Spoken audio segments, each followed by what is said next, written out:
Hey guys, and welcome to this very windy day where the topic of this video is these AT cases sitting on this table here that I picked up in a huge lot of computers. So the goal of this video is to go over some of them just to give you guys an idea when you pick up these types of AT style cases what you might find in them. Now, below the table, we also have a whole bunch of other computers, which are perhaps a little bit more interesting because, for example, this one here is a very old 386. We have a 486 DX4. We have some cool looking compact machines. And we also have this illustrious IBM PS2 tower case. And I also want to give a special shout out to Roger, who gave me the opportunity to purchase these items. Now I will be doing a separate video on the towers below here because especially the PS2 and the 386 clone seems like a very interesting machine. But like I said, the focus now is on these AT cases right here. So these are probably all Pentium class machines. If we're lucky, we might get a 486 in there, but let's take a look. And we'll start with this Highscreen mini tower that we have here. So it's a bit rough around the edges, but I think these kind of AT style systems are pretty interesting. I mean, I've always liked socket 7 machines, and you never know what kind of hardware that you will find in them. Now you can learn a lot from looking at the exterior here. So it has PS2 mouse support, meaning that it's a fairly modern socket 7 system. The VGA connector is upside down, so this is PCI or AGP. Moving along, we have the network interface card with the 10BASE2 connector, the AUI or attachment unit interface connector, and the 10BASE-T connector. That combination is often found on 3COM network interface cards. And the color coding on the sound card audio jacks kind of remind me of a Sound Blaster card. So if we're lucky, we might have an ISA Sound Blaster in here. So if you see a PC listed for sale, it's always interesting to look at the back and see what kind of cards that you would expect to find there. So let's take this one inside and boot them up. And it is starting up just fine. So we have a Pentium MMX running at 233 megahertz with 132 megabytes of RAM. So this is an excellent socket 7 or super socket 7 system for some mid 90s to late 90s gaming. I mean, put in a 3DFX card in there and you are good to go running Windows 98. So this is a Highscreen PC in an AT style case, and one of the cool things about this one is that the expansion cards are not slotted in using screws, but they are using this plastic thingy here that you can kind of slide into the case, and these hold the expansion cards in place. So this is kind of a screwless system. So let's see what kind of expansion cards that we have here. We already have one port which was not connected, but let's start with the video card. And the video card is your standard S3 Verge DX video card, a very common video card. We also have a rather nice 3COM Etherlink XL PCI networking card. So yeah, this is a really well supported networking card. For sound, we have a Sound Blaster, the CT4170, which is a Vibra 16. Pretty nice card. Excellent support in both Windows and MS-DOS. Here we have the audio connector for the CD-ROM drive.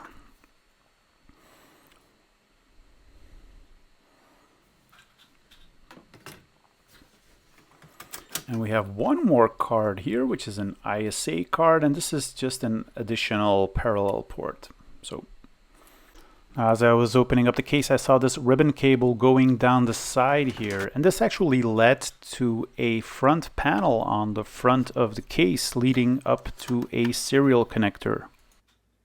So let's take a quick look at the motherboard. So this is a Gigabyte GA586TX3 motherboard.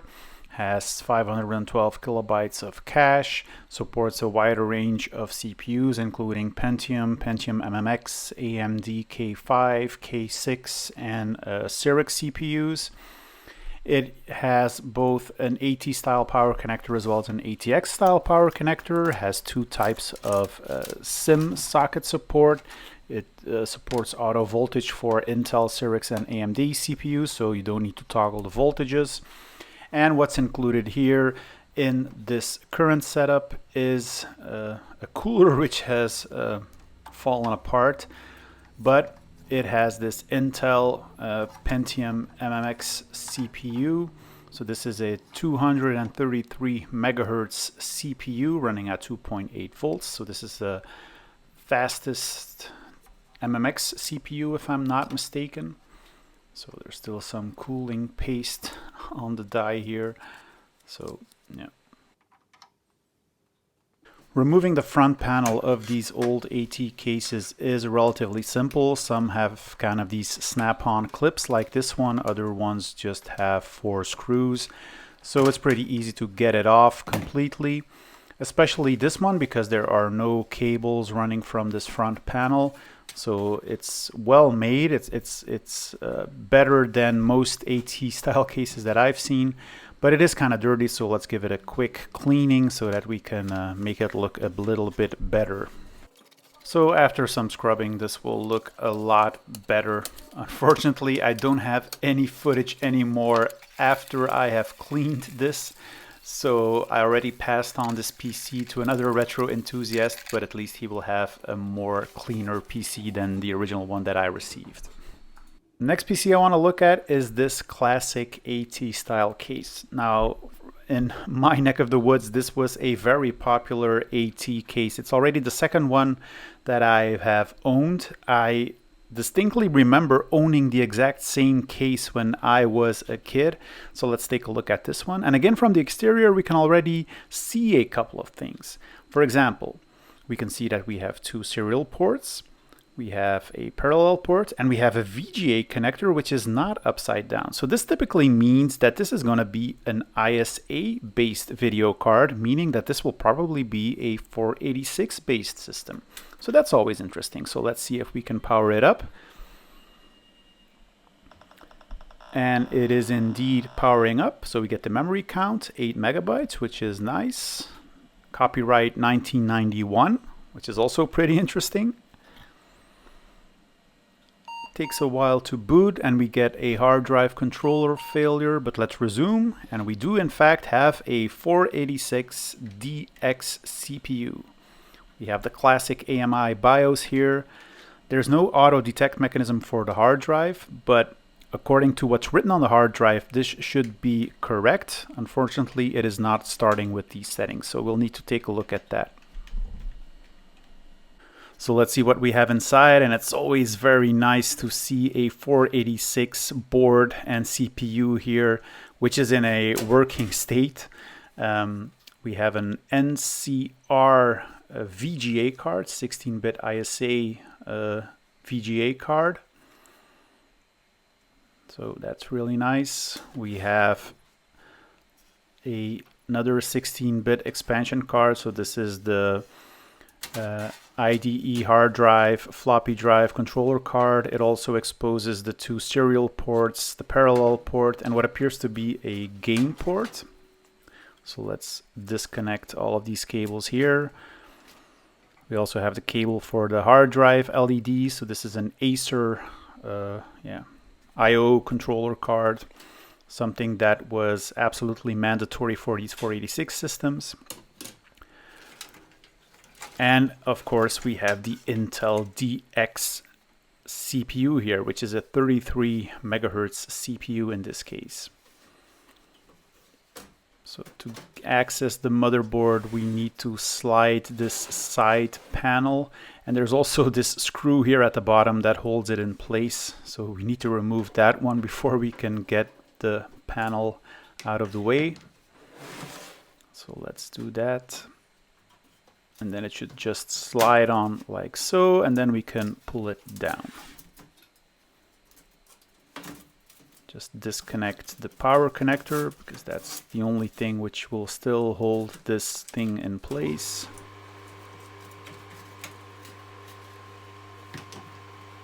And here we have it. And fortunately on the main board there was no battery leakage whatsoever, and the computer seemed to work fine. So also decided to remove the front panel, and this is screwed in using 4 screws. And it's always easy to get the thing off completely just to give it a good wash.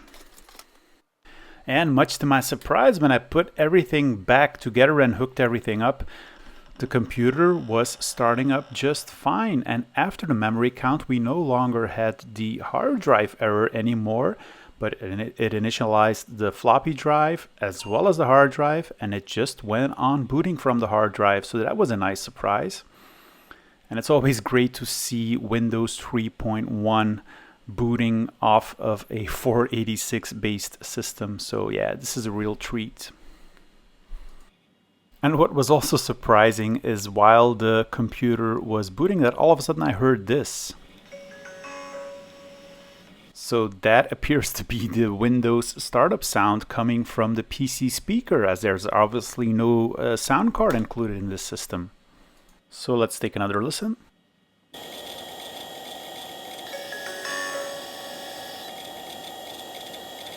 So yeah, great little system and a great platform. So on to the next one. Again, a pretty standard AT style case. Has a turbo button but no LED display, so that's a bit of a shame. But still, I mean, a fairly good looking AT style case. On the back, let's see what we have here. 2 serial ports, parallel port, PS2 mouse support, VGA, sound, and networking. So the fact that the networking card here is sitting at the bottom means it's an ISA one probably. Same goes for the sound card. The video card connector is upside down, so that means that it's a PCI card. But the fact that it's an AT style case is pretty cool. So let's take a look if the machine still starts. So let's power it on. And we can see that we have an AMD K6-2 running at 400 megahertz. So this is really nice. So this is from an era where people were transitioning from AT to ATX based system at the end of 1998. So it's a pretty powerful system running at 400 megahertz, obviously running Windows 98. So an excellent Super Socket 7 Windows 98 based system. So we'll start by taking a look at the video card. So I can already tell that this is a pretty standard video card, probably S3. And indeed, we have an S3 Verge DX video card. We also have a sound card here. So this is an ISA sound card. So that's always nice, meaning that you can put it into even older systems that don't have PCI. So let's take a look at what we have here. And this is, you know, a fairly cheap Advanced Logic ALS 120 sound card. It's not a bad sound card, it has good support, but it's not a sound blaster. And then the final card, which sits at the bottom here, which is also an ISA card, is the networking card. And this is a 3COM Etherlink 3 card, so a very well supported card in various operating systems, so that's pretty nice. Now let's take a look at this CPU, because I've always had a thing for these non-Intel CPUs, and this is an AMD K6-2, which is actually a pretty fast CPU. So launched at the end of 1998 in the Super Socket 7 era, retailing at around 280 bucks. This offered approximately the same level of performance as a Pentium 2, 266 megahertz. Yeah, a really nice CPU, AMD K6-2, 400 megahertz. I also gave the front panel case a good cleaning just to give it a nice fresh look, and then I'll probably use this to benchmark it against a Pentium 2 or a Cyrix based CPU. Now on to the next one, again an AT style case, nothing special at the front, but now if you look at the back we see something very odd. We see the VGA connector combined with the audio connectors, so that's pretty strange. Now the case was really dirty and could do with a good cleaning, so I did exactly that. And afterwards I decided to turn on the PC. And this appears to be the AMD K5 PR150. And it appears to share some memory with something. So could that be the video card that we just saw? So let's see what else we can find here. It should auto detect some of the hard drives which are on here. And these are very small sized Seagate hard drives. Pretty strange to see them in a system like this. And I also saw a sound card initializing, and obviously it's running Windows 98. But let's take a peek inside. And as is expected, there are no expansion cards in this machine. But there is this really tiny PCB here on top where the video output and the audio connectors are. So let's see what we have here. So here we have a parallel port and a gain port.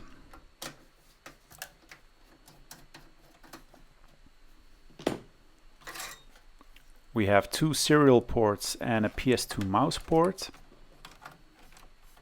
And then we have this really small card here which sits on the top that doesn't slot into an ISA slot or a PCI slot, but it has its own proprietary connector on the motherboard. So let's pop this one out. So yeah, some kind of feature connector, and we have a VGA port and the audio ports here. So yeah, all of that stuff is integrated on the motherboard and just exposed via this PCB. And this is an SIS chipset based motherboard, and it features onboard VGA and sound, which is pretty remarkable for that time period. It was at that time when these things started to pop up, where people were trying to be cost effective and put everything on the motherboard without the need for additional expansion cards. And SIS was a chipset manufacturer that did that a lot. So in terms of CPU, let's see what we have behind the cooler here. And this is a really cool AMD K5 PR150 CPU. I really like the look of this CPU, the AMD K5 PR150. So in terms of performance, this roughly resembles a Pentium 100, I think. So yeah, really cool. So I'm probably going to be doing a more in-depth video on this main board because I didn't think much of it at the time with all of this on-board stuff, but I kind of find it fascinating right now. It would be very interesting to do kind of a benchmark or a comparison with a more traditional socket 7 board. But I'm also wondering what caused this. Perhaps another motherboard was used in this case and it had some battery leakage, because I can't seem to find anything wrong with this particular motherboard. On to the next one with this MIDI tower right here. Again, classic AT style case. This one does have a speed indicator. I think this is the first case I've shown now that has that. Needs obviously a little bit of a cleaning, so we'll do that. But let's see what we have here. Starting at the back side, we have two serial ports, a parallel port. We have a VGA card and a sound card. So the sound card sits at the bottom, so probably ISA, and the video card will be PCI or perhaps AGP if this is a super socket board. So let's start her up and see what we have. So we have the 133 megahertz display. So let's see what kind of CPU we have here. And this appears to be a Cyrix M2 x86 MX running at 300 megahertz. So that's good. Most of these 3-letter speed indicators don't go beyond 1 for the first digit. So this computer probably had a different CPU at some stage. But let's take a peek inside. And we'll start with the sound card here. So ISA sound card, let's remove the CD audio input. So this is an ESS audio drive ES1868, standard ISA sound card. And for video, we have an AGP card, this S330 3D card. 3D need to be taken with a little grain of salt or a mountain of salt, because this is not really the fastest 3D card out there. But it is AGP, so it is Super Socket 7. So plenty of options here to turn this into a pretty fast little gaming machine. We also have 3 PCI and 3 ISA slots. All of the I/O is integrated. Uses the VIA Apollo chipset. And let's take a look at the CPU. So let's remove the CPU cooler. So the CPU isn't in the best of shape, but it is definitely a Cyrix M2 class CPU, 66 megahertz frontside bus speed, clock multiplier of 3, giving it a PR rating of 300. And another interesting thing on this PC are the hard drives, and some of you might already guessed it, these are Quantum Bigfoot hard drives. So let's get them out of the case. And as you already saw, these are not the most fast or reliable hard drives out there, but they do have their place in the whole retro computing scene, so it's always nice to see them again. So yeah, these big 5.25-inch hard drives, they're actual different versions of this hard drive. This is a slimline version, so there are versions out there which are double the height of this one, I think, or 1.5 times the height of this one. So yeah, this is already a more recent version of the Quantum Bigfoot.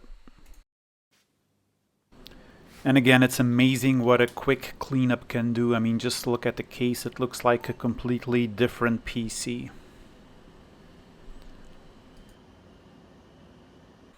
And here we have another classic. Let's turn this one on. And we have the Pentium MMX running at 166 megahertz, 64 megabytes of RAM. And again, a Quantum Bigfoot hard drive. So this is obviously, again, a Windows machine. This one is running Windows 95. But it seems to have some issues with the hard drive. So let's take a listen. Yeah, that doesn't really sound particularly good. So let's take a peek inside. We have the mandatory S3 PCI VGA card. We also have a sound card here, so let's take a look at which one this is. So this is an Advanced Logic ALS007. And there's another ISA card here, which I think is a joystick or game port kind of thing. And in the CPU department, we have the familiar Pentium MMX running at 166 megahertz. Yeah, so this is the standard 1997-1998 Pentium machine. And again, you don't come across these Quantum Bigfoots all of that often, so the original owner of these PCs was obviously a fan. I think it's really nice that we have a nice selection of different CPUs here, and the Quantum Bigfoot is an additional bonus, even if they're not really working and aren't that reliable. So I actually think that this is a different model than the Quantum Bigfoots that I showed you in the other PC. I think this is it's kind of a bigger hard drive in terms of dimensions. But yeah, this brings back a lot of memories, of course. I mean, we were so used to these 3.5-inch hard drives when all of a sudden Quantum decided to throw this at us, this big slab of hard drive. So I hope you've enjoyed this little tour of 1990s goodies. It's always nice to see what's inside these things. You never know what you're gonna get. I think we have a nice selection here of both Intel, Cyrix, AMD-based CPUs. We also had a 486. So overall, a pretty nice catch. I'm sure these will be put into good use. And in the next video, I will be covering the systems that you see below here. I'm especially looking forward to this 386 here, but also the 486 DX4 100. Also interested in seeing what's inside the compacts, and the IBM PS2 will also be quite the challenge to get up and running again. So with that being said, I hope you guys stay safe, stay well, and I'll see you in the next video. Bye-bye.